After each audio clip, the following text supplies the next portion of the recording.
ধরুন কোনো সিনিয়র ভাই বা বস আছেন যার সাথে আপনি একটু ভালো সম্পর্ক তৈরি করতে চাচ্ছেন।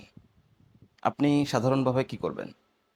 সাধারণ বুদ্ধি বলে আপনি তাকে কফি খাওয়ার অফার করতে পারেন বা তাকে কোনো কাজে সাহায্য করবেন বা কোনো একটা উপহার দিবেন, তাই তো? কিন্তু সাইকোলজি বলছে আপনি সম্পূর্ণ ভুল পথে এগোচ্ছেন।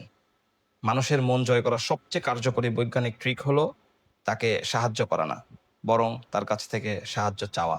শুনতে অদ্ভুত লাগছে, তাই না?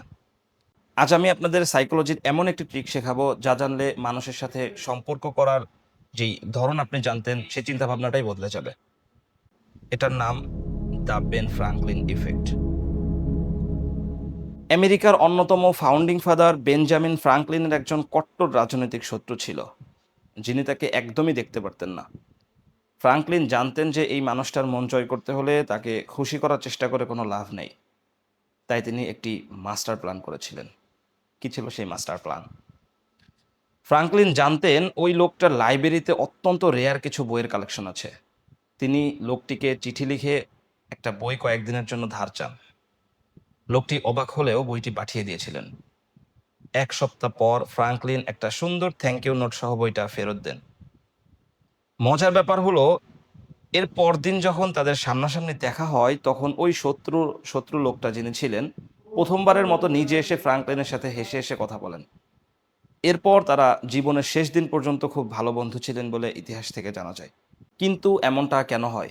এর পেছনে সায়েন্স লুকিয়ে আছে ১৯৫৭ সালের একটা থিওরিতে, যার নাম কগনিটিভ ডিসোন্যান্স। আমাদের ব্রেইন খুব লজিক্যাল থাকার চেষ্টা করে। যখন আপনি এমন কাউকে সাহায্য করেন যাকে আপনি খুব একটা চেনেন না বা খুব একটা পছন্দ করেন না, তখন আপনার ব্রেইন কিছুটা কনফিউজড হয়ে যায়। সে ভাবে, আরে, আমি তো একে অপছন্দ করি, তাহলে আমি কেন এর উপকার করলাম? এই যে কাজ এবং চিন্তার মধ্যে একটা কনফ্লিক্ট, এই সংঘর্ষটাই আপনার ব্রেইন নিতে পারে না। তাই নিজেকে জাস্টিফাই করার জন্য ব্রেইন তার চিন্তাভাবনাই কিছুটা বদলে ফেলে। ব্রেইন নিজেকে বোঝায়, আমি নিশ্চয়ই তাকে পছন্দ করি বা মানুষটা নিশ্চয়ই ভালো, তাহলে আমি কেন তাকে আমার প্রিয় বইটা পড়তে দিব বা এই সাহায্যটা কেন করলাম? ব্যাস, সাইকোলজিক্যালি সে আপনার প্রতি পজিটিভ ফিল করতে শুরু করে। তাহলে এখন কথা, এই ট্রিকটা আমি কিভাবে কাজে লাগাবো? খুব ইজি। তবে শুরু করতে হবে ছোট্ট ফেভার বা সাহায্য চাওয়ার মাধ্যমে।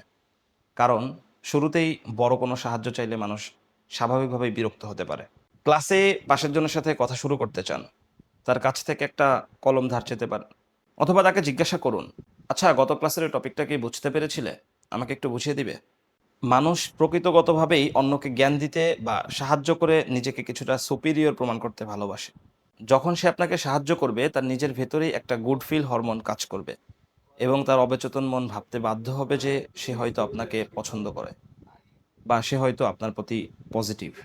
তাই পরের বার কারো মন জয় করতে চাইলে বা বসের সাথে একটু ভালো সম্পর্ক করতে চাইলে নিজের গাটের টাকা খরচ না করে, ট্রিট না দিয়ে, তার কাছ থেকে একটা ছোট্ট ফেভার চেয়ে বসুন।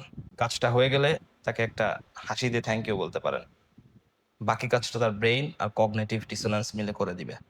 সাইকোলজির এমন মজার আর ডার্ক ট্রিক্স জানতে আমাদের সাথেই থাকুন। দেখা হবে পরের ভিডিওতে। এতক্ষণ কথা বলছিলাম আমি নাইম, সাইকোলজি স্টুডেন্ট এবং একজন তরুণ উদ্যোক্তা।